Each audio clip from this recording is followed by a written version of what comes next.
दर्द हद से तब गुजरने लगता है जब रेत के टीलों से ऊपर जाती लाशों के ढेर और कश्मीर की खून से सनी लाल रंग की सड़कों के दृश्य सामने आते हैं कि उस घर में घुसकर मारेंगे जिस घर से अफजल निकलेगा, वो कोख नहीं पलने देंगे जिस कोख से अफजल निकलेगा। महोदय, दर्द हद से तब गुजरने लगता है जब मेरी आंखों के सामने ताज, पुलवामा, छत्तीसगढ़ में शहीद हुए जवानों के शत विशत अधजले शरीर के टुकड़े, रेत के टीलों से ऊपर जाती लाशों के ढेर और कश्मीर की खून से सनी लाल रंग की सड़कों के दृश्य सामने आते हैं।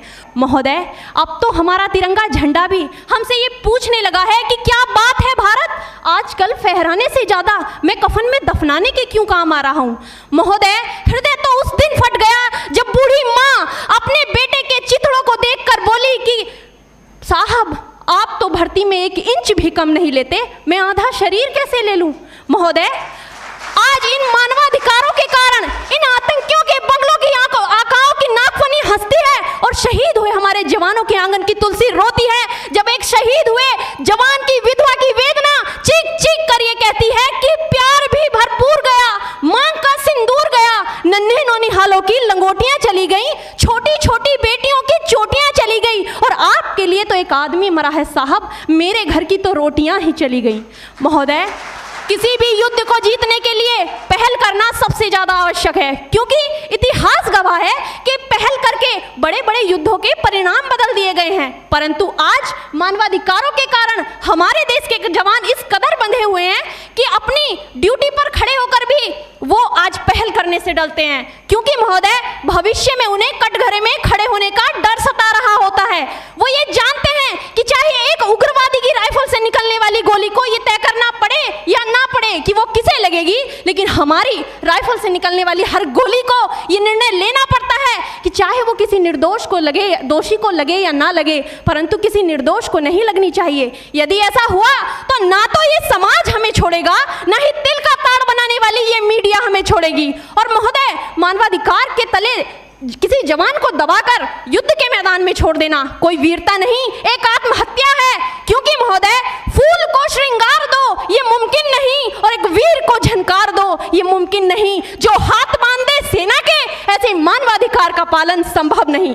महोदय, आज सत्यनिष्ठा के मार्ग पर चलते हुए भी हमारे देश का जवान इन आतंकवादियों, इन पत्थरबाजों से डरता है, क्योंकि वो जानता है कि उसकी राइफल से निकलने वाली गोली अगर टारगेट को हिट नहीं भी करेगी तो भी 400 मीटर तक जाएगी, और यदि इस बीच वो किसी निर्दोष को लग गई तो महोदय, हमें अपनी नौकरी से हाथ तक धोना पड़ सकता है। और महोदय, अपनी नौकरी को बचाने की खातिर एक जवान आज ये सोचता है कि चाहे सांप मरे या ना मरे, परंतु लाठी नहीं टूटनी चाहिए, क्योंकि आज हमारे देश के हालात कुछ ऐसे हो गए हैं कि चिरागों को हवाओं में उछाला जा रहा है, हवाओं पर भी रोब डाला जा रहा है। अरे हम ही तो बुनियाद है आंतरिक सुरक्षा की, और आज हमें ही नौकरी से निकाला जा रहा है। महोदय, जब पुलवामा में 44 जवान शहीद हुए, छत्तीसगढ़ में 76 जवान शहीद हुए, तो कोई भी मानवाधिकार की दुहाई देने वाला हमारे पक्ष में आकर खड़ा नहीं हुआ। परंतु जब जेएनयू विश्वविद्यालय में एक देशद्रोही के द्वारा भारत तेरे टुकड़े होंगे, अफजल हम शर्मिंदा हैं जैसे देशद्रोही नारे लगते हैं, तो सारे मानवाधिकार के ज्ञाता आकर उसके पक्ष में खड़े हो जाते हैं। तभी तो क्या कहा था उस देशद्रोही ने कि तुम एक अफजल को मारोगे, हर घर से अफजल निकलेगा। तो मैं भारत की बेटी अपनी भारतीय सेना की तरफ से आज ये ऐलान करती हूँ कि उस घर में घुसकर मारेंगे जिस घर से अफजल निकलेगा, वो कोख नहीं पलने देंगे जिस कोख से अफजल निकलेगा। उठो देश के वीर जवानों, तुम सिंह बनकर दहाड़ दो और एक तिरंगा झंडा उस कन्हैया के सीने में गाड़ दो। महोदय, अंत में अपनी वाणी को विराम की ओर ले जाते हुए मैं सिर्फ इतना ही कहना चाहूंगी कि मुझे अफसोस है अपने देश की न्यायिक प्रक्रिया पर, जहां आज भी रात के 12 बजे अजमल कसाब जैसे आतंकी के लिए सर्वोच्च न्यायालय के दरवाजे खोल दिए जाते हैं। ऐसे देश से मानवाधिकारों की अनुपालना करते हुए आतंकवाद और उग्रवाद से कभी नहीं निपटा जा सकता।